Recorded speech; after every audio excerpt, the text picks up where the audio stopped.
오늘 귀납적 성경 읽기 6번째 공부입니다. 바르게 적용하십시오라는 우리가 그동안의 묵상을 우리가 관찰, 그 다음에는 해석, 그리고 이제 세 번째 단계가 적용입니다. 자, 우리가 이 적용하는 그에 대해서 많은 분들이 어떻게 적용하는지를 잘 모르는 분들도 많습니다. 그래서 오늘 그 부분 우리가 다루게 되는데요. 하나님의 말씀은 우리가 영원한 말씀이죠. 그런데 이 영원한 말씀이 우리에게 주어질 때에는 진공 상태에서 주어지는 것이 아닙니다. 하나님의 말씀이 우리에게 임할 때, 하나님의 말씀이 우리가 살아가고 있는 현장에 임할 때는 하나님께서 또 이 성경에 기록된 말씀들이 우리에게 온 것은 그냥 하나님께서 하늘에다가 이렇게 하나님의 말씀을 펼쳐 놓으신 것이 아니라 한 사람 한 사람, 어떤 특정한 사람에게 하나님께서 그 시간과 공간 안에 그 말씀이, 영원한 말씀이 침투해 들어온 것이죠. 그래서 예를 들면 그 아브라함이라든지 아니면은 또 모세에게 하나님께서 그 특정한 사람에게 특정한 시간에 특정한 환경 가운데서 하나님의 말씀이 임하게 된 것입니다. 그래서 우리가 그것을 꼭 기억할 필요가 있습니다. 우리가 성경 공부를 우리가 만나서 공부를 할 때 배웠죠. 성경이 처음에 쓰여진 두 가지 언어, 구약 성경은 히브리어고요. 또 아람어도 좀 쓰여져 있지만 또 신약 성경은 헬라어입니다. 그래서 이 하나님께서 우리가 알지 못하는 그러한 하늘의 언어로 기록해 주신 것이 아니라 우리의 언어로, 우리 사람들이 가지고 있는 언어로, 히브리어로 특정한 언어를 사용하신 것이죠. 또 헬라어로 이 말씀들을 우리에게 기록해서 주신 것이에요. 또 그리고 이것이 우리가 2000년에서 신약 성경 마지막 이제 요한계시록이 90년 AD, 그러니까 주후 90년에 기록되었다고 보면 거의 2000년 전에 기록되었고, 창세기 모세오경을 우리가 BC 주전 1400년이라고 하면 거의 3400년 전에 쓰여진 그러한 문서들입니다. 자, 그러니까 그 시간적인 것도 굉장히 오래된 문서잖아요. 우리가 지금 세종대왕 때의 글을 우리가 예를 들어서 훈민정음, 그래서 세종대왕이 한글 창제한 게 언제입니까? 한국에서 학교 다니신 분들은 아셔야 될 거 아니에요. 저는 몰라도. 예. 그런데 그게 한 500년 됐죠, 그죠? 이조 시대 초기니까, 태종, 태세 네 번째 왕이니까, 이 네 번째 세종 대왕이 한글 창제한 게 한 500년이라고 우리가 생각을 하면, 500년 전이라고 하면, 그때의 그 기록된 그 글들을 그냥 원본 그대로 우리가 보면은요, 훈민정음이라고 해서 이제 그것을 가르치기 시작했는데, 저도 어렸을 때 저희 형님들이 그때 그 고등학교 다니면서 뭐 고어 배운다고 뭐 그런 외우는 말씀을 제가 들은 게 이제 기억이 나요. 뭐 나란 말씀이 딩극에 달아 뭐 이러면서 뭐 외우는 거 있잖아요. 근데 그런 것들을 보면은 지금 말하고는 전혀 생소한 말이에요. 똑같은 한국말이었는데 500년 전에 쓰던, 이조 시대 초기에 쓰던 한국말이 지금 우리가 쓰는 거는 굉장히 달라요. 그러니까 들어보면 외국 말 듣는 것처럼 들리잖아요. 그렇지 않습니까? 그래서 거기에 그 여러 가지 28자를 만들었는데 뭐 4자는 이제 없어졌고 뭐 이런 것도 우리가 이제 생각하면서 보면은 많이 변했어요. 한국말도 500년 사이에 많이 변했어요. 또 우리가 셰익스피어의 작품을 우리가 읽어본다고 하면요, 셰익스피어가 기록했을 때 그걸 그대로 가져다가 무대에 올리면은요 아무도 못 알아들어요. 왜냐하면 영어도 변했기 때문에. 영어도 지금 쓰는 영어를 그때는 쓰는 영어와 전혀 다른 영어를 쓰고 있는 거예요.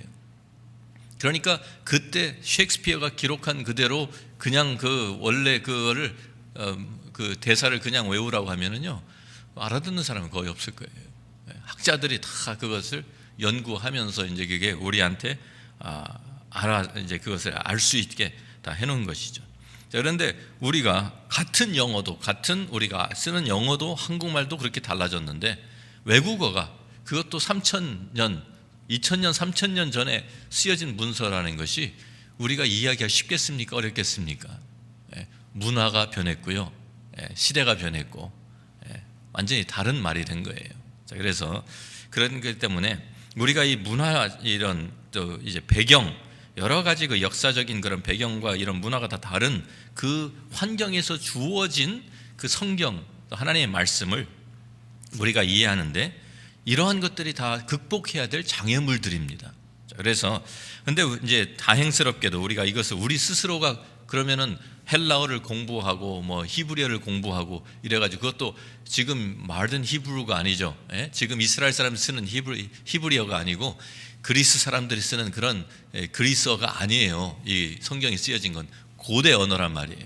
그러니까 그걸 다시 배워야 되는데 그 보통 어렵습니까? 그러니까 그것을 쉽게 해주기 위해서 우리보다 훨씬 똑똑한 사람들이 참 많아요. 얼마나 감사합니까? 하나님 앞에. 예.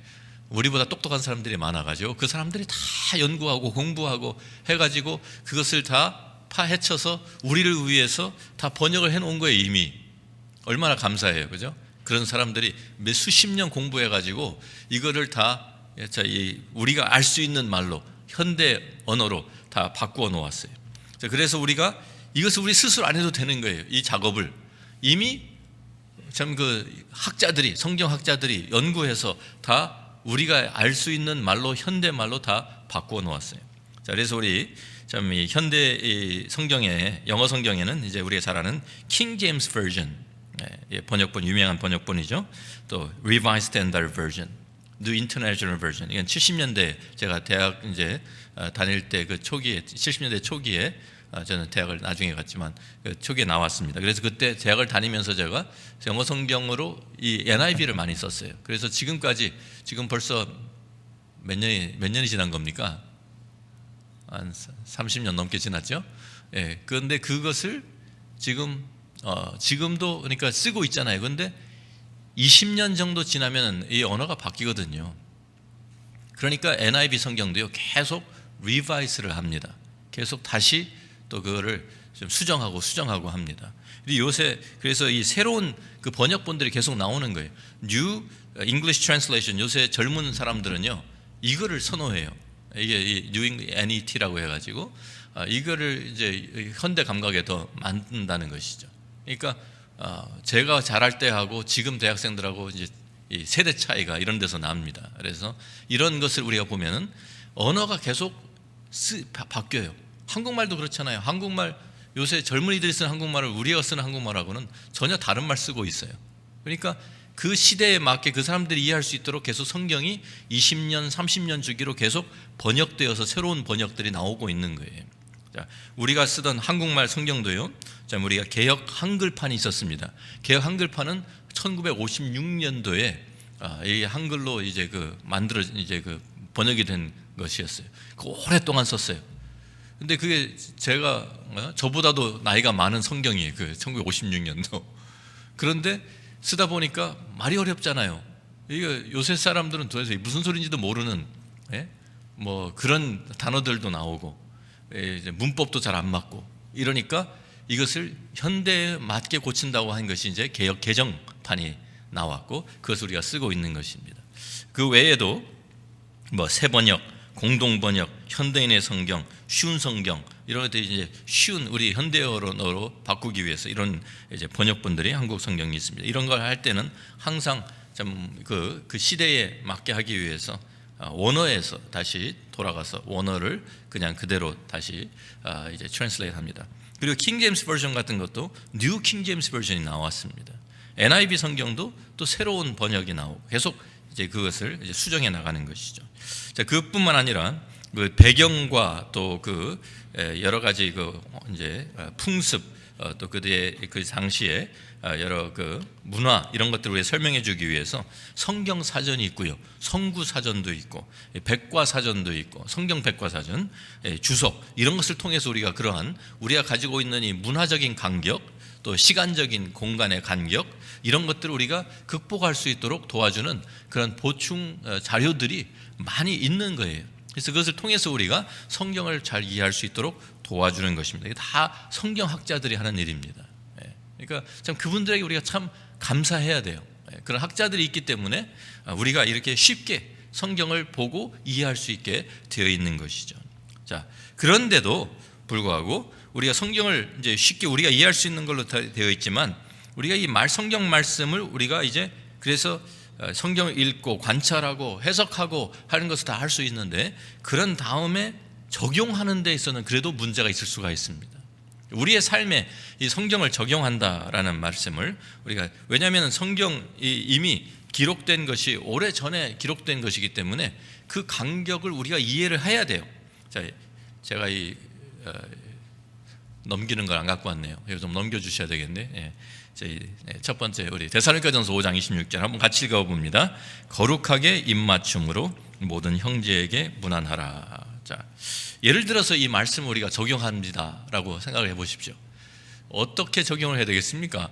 그러면은 오케이, 이번 이제 성경에 나와 있으니까 우리가 성경대로 합시다. 그래가지고 이번 주일날 제가 만약에 우리 모든 교인들에게 오늘부터 우리는 인사를 그냥 샬롬, 뭐 안녕하세요, 뭐 이제 뭐 서로 뭐 그런 그냥 눈 인사하고 그냥 뭐 목례하고 이런 것이 아니라 우리 성경적으로 합시다. 성경에 나와 있는 대로 사도 바울이 그 편지하면서 거룩하게 입맞춤으로 모든 형제에게 문안하라고 했습니다. 우리도 오늘부터 이거 실시합니다. 이렇게 적용하면 될까요, 안 될까요? 어떤 분들이 당장에 기가 막힌 목사님이 또 무슨 이상한 소리 하신다, 예? 또 밖에 나가서 우리 교회 이상한 교회라고 소문 날 거라고요. 당장. 왜요? 문화의 차이가 있잖아요. 문화에. 그 당시뿐만 아니라 지금도요, 중동 지방에 가면 중동 사람들은 만나면 서로 인사하는 것이 서로 키스를 합니다. 남자들끼리. 이게 남자들끼리 하는 얘기예요. 지금 남자들이 서로 껴안고 양쪽 볼에다가 키스를 하면서 인사를 나누는 거예요. 그게 중동식 인사예요. 그런데 우리 지금 문화에서는 그렇게 하면은 저 사람들 혹시 동성애자인가 뭐 이런 오해를 받을 거 아닙니까? 그죠? 이런 문화적인 차이가 분명히 있거든요. 그런데 성경에서 쓰여진, 그러니까 성경에 있다고 그것을 그냥 무조건 성경대로 해야 된다, 이렇게 만약에 주장하는 사람이 있다고 하면 뭐라고 대답을 하실 거예요? 성경에 분명히 있는데, 있잖아요. 지금 거룩하게 입맞춤 모든 형제에게 문안하라. 이거 그대로 해야 된다고 주장하는 분들이 그거를 잘못 이해는 다 했다 하더라도 적용을 잘못하고 있는 것입니다. 지금. 그렇죠? 네. 그러니까 우리가 적용이라는 부분에서 우리가 생각해야 될 그런 부분들이 있는 것이죠. 자, 우리가 이 공간, 시간, 문화적인 차이를 넘어서 말씀을 우리의 삶 속에 적용하는 방법을 배워야 돼요. 그냥 성경이 있다고 무조건 갖다가 우리 삶에 갖다 붙이면 적용이 되는 게 아니에요.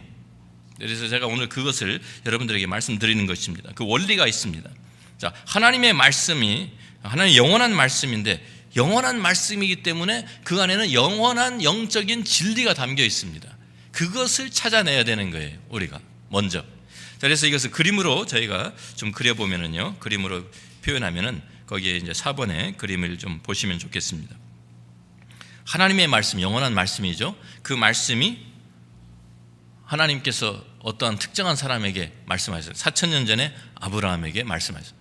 너는 갈대아 우르 여기를 떠나서 하나님, 내가 너에게 지시할 땅으로 가라. 창세기 12장에 나오는 말씀. 내 고향, 본토, 친척, 아비 집을 떠나라 말씀하셨어요. 자, 그러면 그 말씀 우리가 이제 아브라함이 들었죠. 그걸 그대로 지금 여기 기록해 놓은 거예요. 4,000년 전에 하나님께서 아브라함이라는 특정한 사람에게 하신 말씀. 누구한테 하신 거예요? 우리한테 하신 게 아니에요. 아브라함에게 하신 거예요. 언제 하신 거예요? 4,000년 전에 하신 거예요. 지금 하신 게 아니에요. 4,000년 전이니까 돌아가서 그 시간에 그 공간 그 문화에서 하나님께서 아브라함이라는 사람에게 말씀하셨고 그것을 성경은 기록하고 있는 거예요. 자, 그래서 우리가 그것을 관찰하고 그것을 해석하고 다 했습니다. 그래서 하나님의 의미를, 하나님께서 말씀하신 그 의미를 우리가 깨닫게 되었습니다. 깨닫게 되었는데 거기에서 바로 그 다음에 우리의 삶으로 가져올 수가 없어요. 왜냐하면 이것은 아브라함에게 하신 말씀이기 때문에. 예? 그런데 그것을 그래서 우리가 그 가운데 하나님께서 아브라함이라는 특정한 사람에게 특정한 상황 가운데서 말씀하셨지만 그것을 다시 우리가 영원한 하나님의 진리가, 영적인 원리가 무엇인지 그 timeless truth, 그것을 우리가 추출해내야 돼요. 뽑아내야 돼요.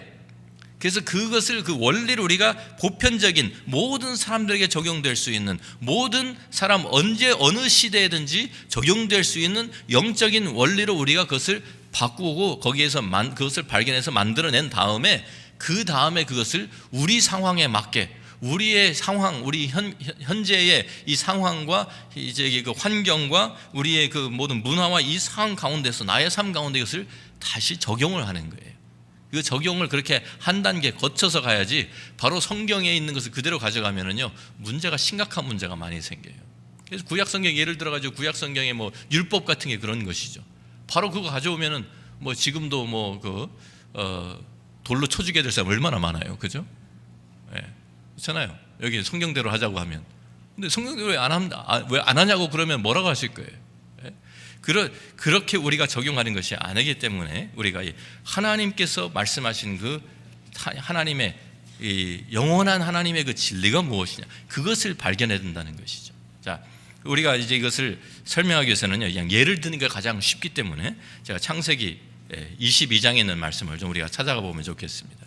창세기 22장에 넘겨주시고요. 자, 우리가 잘 아는 1절부터 10절에 있는 말씀인데요. 여기에 우리 뭐 잘 아시는 내용이지만 우리가 한번 그래도 읽어보면 좋을 것 같습니다. 자, 그 일 후에 하나님이 아브라함을 시험하시려고 그를 부르시되 아브라함아 하시니 그가 이르되 내가 여기 있나이다. 여호와께서 이르시되 내 아들 내 사랑하는 독자 이삭을 데리고 모리아 땅으로 가서 내가 내게 일러준 한 산 거기서 그를 번제로 드리라. 아브라함이 아침에 일찍 일어나 나귀의 안장을 치우고 두 종과 그의 아들 이삭을 데리고 번제에 쓸 나무를 쪼개어 가지고 떠나 하나님이 자기에게 일러주신 곳으로 가더니 제3일에 아브라함이 눈을 들어 그곳을 멀리 바라본지라. 이 아브라함이 종들에게 이르되 너희는 나귀와 함께 여기서 기다리라. 내가 아이와 함께 저기 가서 예배하고 우리가 너희에게로 돌아오리라 하고 아브라함이 이에 번제나무를 가져다가 그의 아들 이삭에게 지우고 자기는 불과 칼을 손에 들고 두 사람이 동행하더니 이삭이 그 아버지 아브라함이 말하여 이르되 내 아버지여 하니 그가 이르되 내 아들아 내가 여기 있노라. 이삭이 이르되 불과 나무는 있거니와 번제할 어린 양은 어디 있나이까. 아브라함이 이르되 내 아들아 번제할 어린 양은 하나님이 자기를 위하여 친히 준비하시리라 하고 두 사람이 함께 나아가서 하나님이 그에게 일러주신 곳에 이른지라. 이에 아브라함이 그곳에 제단을 쌓고 나무를 버려놓고 그의 아들 이삭을 결박하여 제단 나무 위에 놓고 손을 내밀어 칼을 잡고 그 아들을 잡으려 하니. 자, 거기까지만 우리가 읽습니다. 자, 여기 이 내용 우리가 잘 아는 내용입니다. 제가 일부러 우리들이 잘 아는 내용을 제가 선택한 것입니다. 그래서 우리가 이 말씀 우리가 이제 다 보면 대강 내용을 다 하잖아요. 그래서 간단하게 우리가 관찰을 해본다고 하면 하나님께서 이 내용은 그거잖아요. 주된 내용은 하나님께서 아브라함에게 이삭을 번제로 드리라고 명령을 하셨다. 그리고 아브라함은 그 명령에 순종해서 하나님의 명령을 따라 순종해서 이삭을 번제로 드리려고 했다. 이게 이제 그 내용에 이제 22장에 나오는 내용입니다. 그러니까 이것을 우리들이요 이런 원리 이런 그 하나님께서 주신 그 영적인 원리 이런 것들을 우리가 좀 영원한 그 진리 이것을 우리가 그 생각하지 않고요 바로 이것을 우리 삶에 적용한다고 하면 어떻게 되겠습니까? 그러면 나도 아브라함 같이 살아야 되겠다. 나도 아브라함과 같이 하나님께 절대적으로 순종해야 되겠다. 하나님께서 아브라함에게 이제 아들을 바치라고 했으니까 나도 내 아들 바쳐야지. 이렇게 적용하면 어떻게 되겠어요? 그래서 제가 나도 신실한 마음으로요 이 아브라함을 나도 따라가겠다고 아브라함의 그 모범을 따라가겠다고 제 아들 제 차에 태우고 3일 길을 달려서 어디 저기 깊은 어디 여기 럭키 산맥 그 한 깊숙한 데에 들어가 가지고 나무를 버려놓고 제단을 쌓고 내 아들을 잡아가지고 제단에 올려놓는다고. 그러면 이거 어떻게 되는 거예요? 이게 하나님이 기뻐하실까요? 그거를 너 아브라함 그대로 너도 똑같이 아브라함 같이 하는구나. 제가 참 내 마음에 들었다. 이렇게 하실까요? 그 얘기가 아니잖아요. 지금 그렇게 하라고 지금 기록해 놓은 것이 아니란 말이에요. 성경이. 우리가 직접 그렇게 적용을 한다고 하면 이거 큰 문제 일어나죠. 살인죄 완전히. 자, 그래서 이것을 우리가 제가 지금 일부러 극단적인 지금 예를 드는 겁니다. 그래서 그러기 때문에 우리가 여기에서 timeless truth, 정말 영원한 하나님의 그 말씀이 무엇인가, 여기서 우리에게 주시고자 하는 그 영적인 원리가 무엇인가, 그 진리가 무엇인가, 이것을 찾아야 된다는 거예요. 이 스토리 안에 담겨져 있는 그것이 뭡니까? 우리가 관찰 해석을 다시 돌아가서 다시 해봅니다. 하나님께서 아브라함에게 이삭을 번제로 드리라고 명령 왜 하셨을까요? 왜 하셨냐면 우리가 여기 읽은 것처럼 이삭이 어떤 이 아들이에요? 100세에 이삭이 아브라함이 100세에 이삭을 얻었어요. 이거 하나님의 약속의 열매예요. 그러니까 이삭은요 아브라함에게 있어서 이 세상에서 어떤 것보다도 가장 사랑하는 소중한 존재였어요. 그러니까 하나님도 말씀하시잖아요. 내 아들, 내 사랑하는 독자 이삭을 바쳐라. 하나님께서도 이미 아브라함이 이 이삭을 사랑하는 줄 알고 있어요. 그러니까 이 이삭, 다른 아들 말고 이 이삭을 네가 사랑하는 아들을 바쳐라. 하나님 말씀하셨거든요. 그러니까 하나님께서 지금 명령하신 것은 어떤 얘기냐면, 그리고 아브라함이 이 명령에 순종했다는 것은, 이삭을 드린다는 것은 아브라함이 자기 생명보다도 소중한, 자기에게 가장 소중한 것을 내어드리는 거예요. 하나님 앞에 내어놓는 거예요. 그리고 그것은 어떠한 표현이냐면, 내가 이것보다도, 내가 사랑하고 내가 가장 소중하게 여기는 이것보다도 제가 하나님을 더 사랑합니다 라는 그 표현이에요.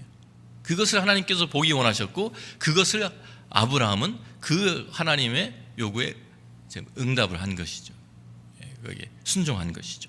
그러니까 보편적인 영적 원리는 무엇이냐면, 여기에서 하나님의 사람이라고 하면, 진정한 하나님을 사랑하고 하나님의 사람이라고 하면, 하나님께서 명령하실 때 우리에게 가장 소중한 것이라도 드리는 것이다.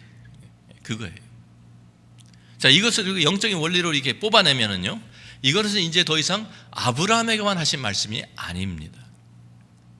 모든 세대에, 모든 사람에게, 모든 하나님을 섬기는 모든 사람들에게 동일하게 적용될 수 있는 영적 원리가 된 거예요, 이제는.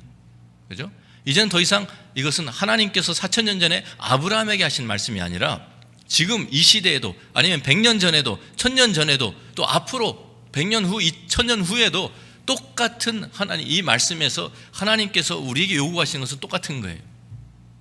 내가 가장 사랑하는 것보다 나를 더 사랑하느냐. 예수님도 똑같은 질문을 누구에게 하셨어요? 베드로에게 하셨잖아요. 그죠? 요한의 아들 시몬아, 내가 이 사람들보다 나를 더 사랑하느냐.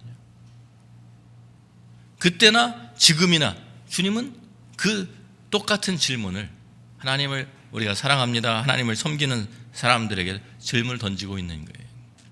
자, 그러면 그것이 이제 영적 원리, 보편적인 일반적인 모든 사람이, 특정한 인물이 아니라, 특정한 시대가 아니라 모든 시대 모든 사람들에게, 모든 하나님을 섬기는 모든 사람들에게 하나님께서 던지는 질문인 거예요.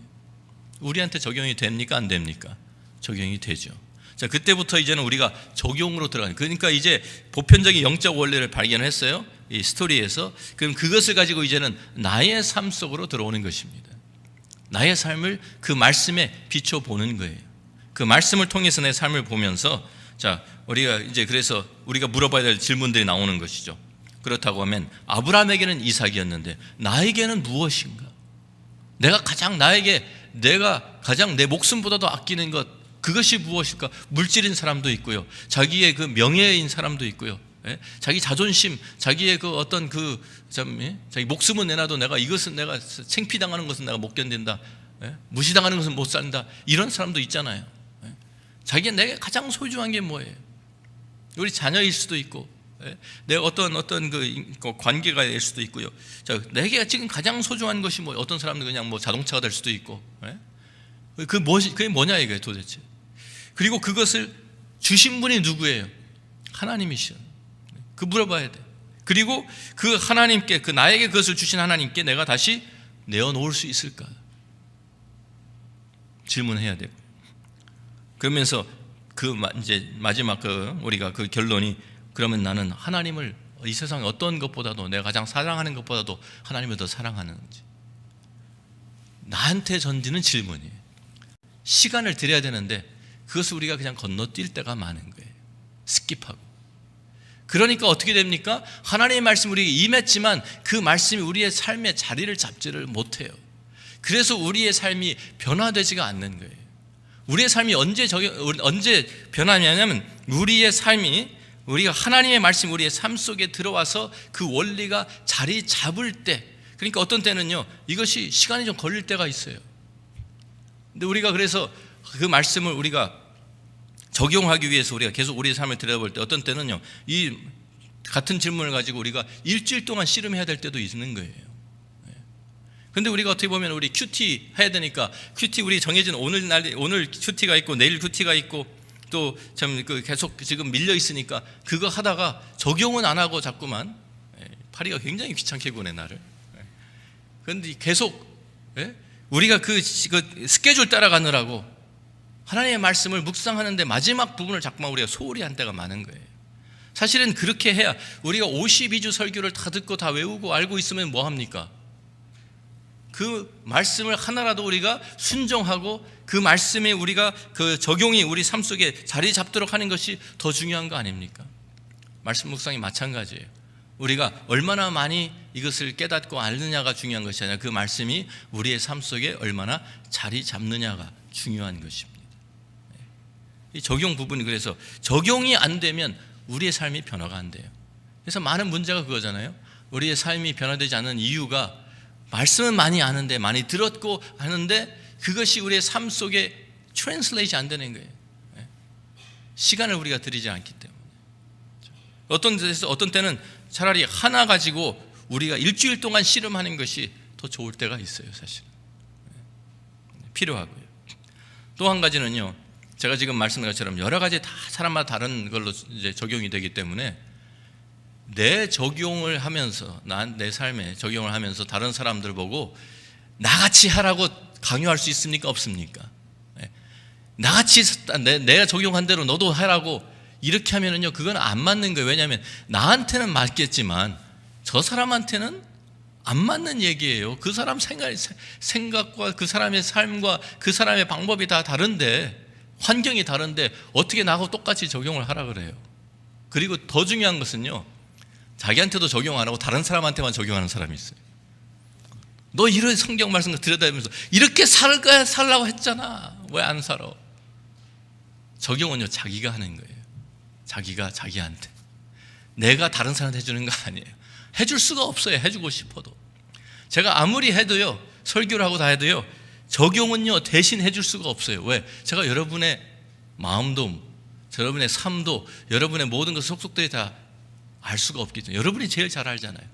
제가 적용을 해드릴 수가 없어요. 여러분이 여러분의 삶에 적용을 스스로 해야 돼요. 다른 사람이 대신 해줄 수 없는 것이 적용입니다. 이해가 되시죠? 아멘입니까?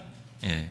자, 우리가 이 성경의 이제 말씀을 우리가 계속 보면요, 우리가 보편적인 하나님의 영적인 원리로 이미 압축되어 있는 것들이 많이 있어요. 이러한 것들만 아니라, 아브라함의 이런 얘기만 아니라 우리가 이미 하나님께서 우리에게 영적인 진리로, 보편적인 그런 원리로 하나님께서 압축해서 주신 말씀들이 있죠. 예를 들면 그 다음번 우리가 보면요, 다 같이 한번 읽습니다. 마태복음 5장 44절. 나는 너희에게 이르노니 너희 원수를 사랑하며 너희를 박해하는 자를 위하여 기도하라.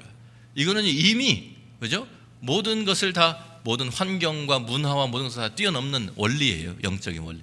이미 압축되어서 우리에게 주어진 거예요. 이것은 가지고 뭐 우리가 씨름할 필요도 없어요. 이것은 바로 그냥 적용하면 되는 거예요. 어느 시대, 어느 때나 어떠한 환경에서도, 어떠한 문화에서도 이 말씀은 그대로, 우리가 예수 믿는 사람이라고 하면, 예수 믿는 예수 그리스도의 제자라고 하면 여기에 있는 말씀처럼 원수 사랑해야 되고 우리를 박해하는 자를 위해서 기도하는 것이에요. 이게 맞는 거예요. 이게. 그렇죠? 이거 가지고는 우리가 뭐 문제 있을 수가 없죠. 자, 또 요한복음 13장 34절 우리 같이 읽습니다. 새 계명을 너에게 주노니 서로 사랑하라. 내가 너희를 사랑한 것 같이 너희도 서로 사랑하라. 우리가 정말 예수 그리스도의 사랑을 깨달은 사람이라고 하면 이 말씀은 우리 모두에게 어느 시대, 100년 후나 100년 전이나 1000년 전이나 앞으로 1000년 후나 똑같이 적용되는 말씀이에요. 이미 압축되어 있는 하나님의 영적인 원리고 진리예요. 자, 그래서 우리가 이것을 우리들이 무슨 얘기냐면, 우리가 하나님의 영적인 원리들, 특별히 이런 이제 우리 창세기나 이런 이제 그 내러티브를 하죠. 이 스토리로 되어 있는 그런 데서는 우리가 영적인 원리를 추출하게 해야 되는데, 우리가 신약 성경이나 이런 데서 우리가 특별히 서신서나 이런 데는요, 우리가 이런 영적인 원리가 이미 압축되어 가지고 우리에게 주어진 것들이 많이 있어요. 그것들을 우리가 그냥 그대로 찾아서 우리 삶 속에서 우리가 그것을 해야 돼요. 그러니까 우리가 지금 영적인 원리를 뽑아낸다고 하는 것은 어떤 얘기냐면, 이것을 좀 여러 가지 상황들, 여기에 시간적인 요소도 있고 공간적인 역사적인 제한도 있고 특정한 상, 이런 것을 껍질들이에요. 말하자면 영적인 원리들을 싸고 있는, 하나님께서 주신 그 말씀이 영적인 그 원리가 있는데, 그것을 특정한 인물이나 상황이나 이런 것들이 지금 싸고 있는 거예요. 그래서 우리 껍질을 다 벗겨내는 거예요. 껍질을 다 벗겨내고 나면 영적인 원리가 나오는 거예요. 이해가 되시죠? 그래서 그것을 가지고 우리가 그러니까 항상 그 영적인 원리가 무엇인지 발견하고 그 다음에 우리가 적용으로 들어가야 된다라는 것이죠. 자, 우리가 하나 더 예를 들어서 하나를 더 신약 성경에 와서 하나 이제 우리가 적용해야 되는 부분을 하나 더 봅니다. 다음 우리가 마태복음 5장 29절 30절 말씀인데요. 같이 한번 읽습니다.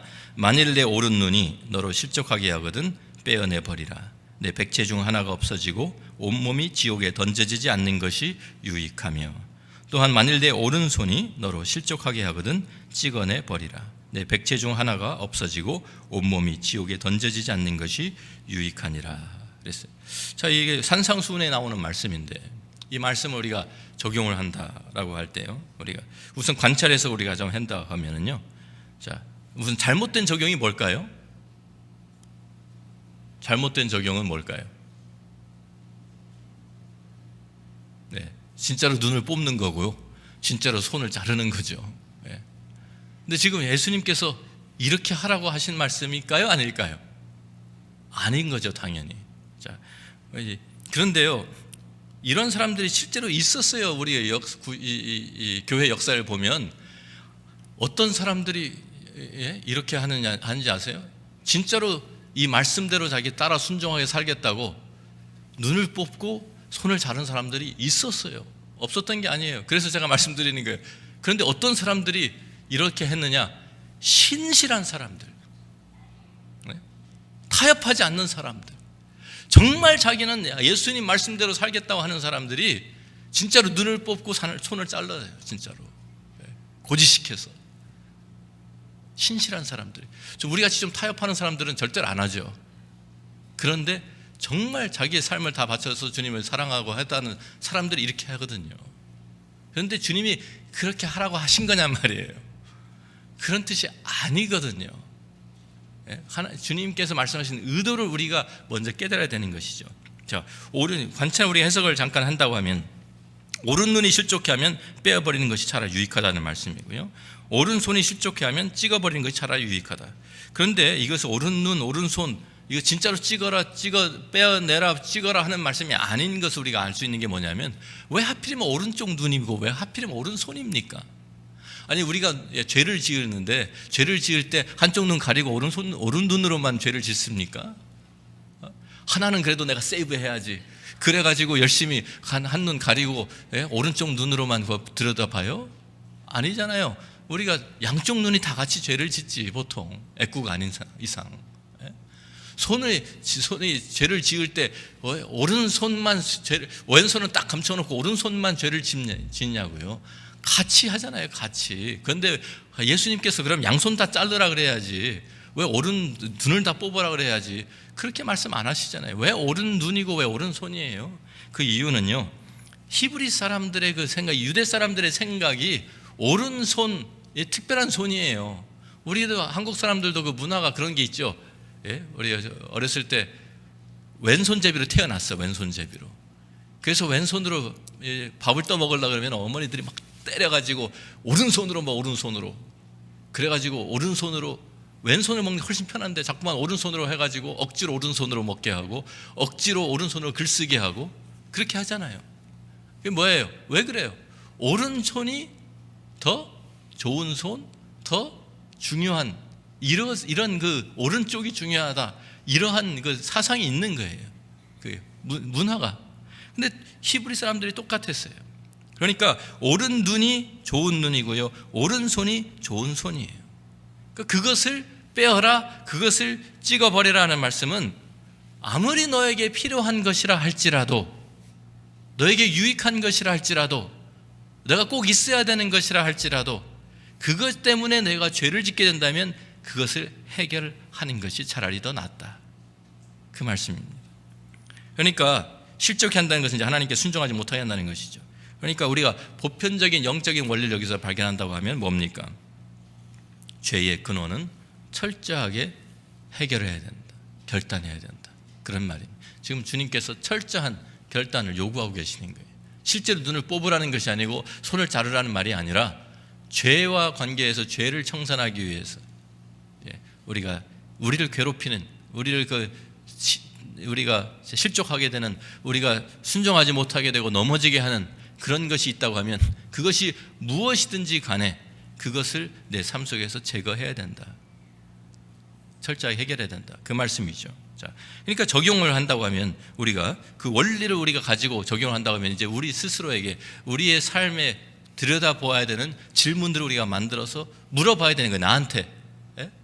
그렇다고 하면 나는 정말 필요한 것이고 나에게 꼭 있어야 되는 것이지만 오른손과 오른눈과 같은 것이지만 그것이 나에게 하나님을 불순종하게 만들고 나를 죄에 빠지게 하는 것이 무엇인가 물어봐야 되는 거예요. 어떤 다른 사람과의 관계일 수도 있고요.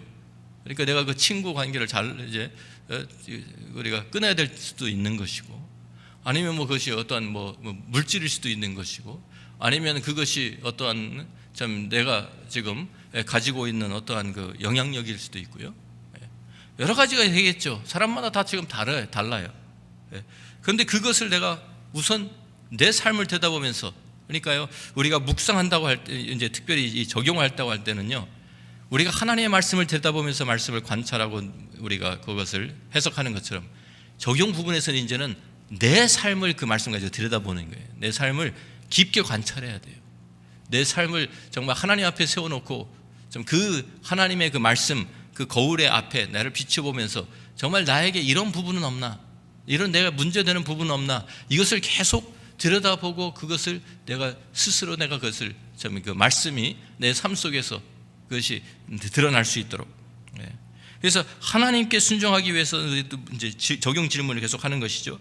내가 하나님께 순종해서 이것을 내가 포기할 용기가 있는가? 그런 내가 그렇게 내가 순종하기 위해서 이것까지도 내가 포기할 수 있는가? 어떤 사람들은 알면서도 못하는 사람이 있어요. 이건 내가 이거 내가 이거 버려야 되는데 하면서도 못 끊는 사람이 있어요. 그렇죠? 그 유혹이 너무 강해서. 나는 철저하게 대응하고 있는가 아니면 타협하고 있는가? 계속 우리가 물어봐야 될 질문들이에요. 이것을 포기하는 것이 그런데 사실은 내게 유익하다는 것을 내가 알고 깨닫고 있는가? 그렇잖아요. 주님께서 이거 차라리 이것을 찍어버리고 빼어버리고 천국에 들어가는 것이 낫다. 하나님과 올바른 관계가 더 중요하다. 그 얘기거든요.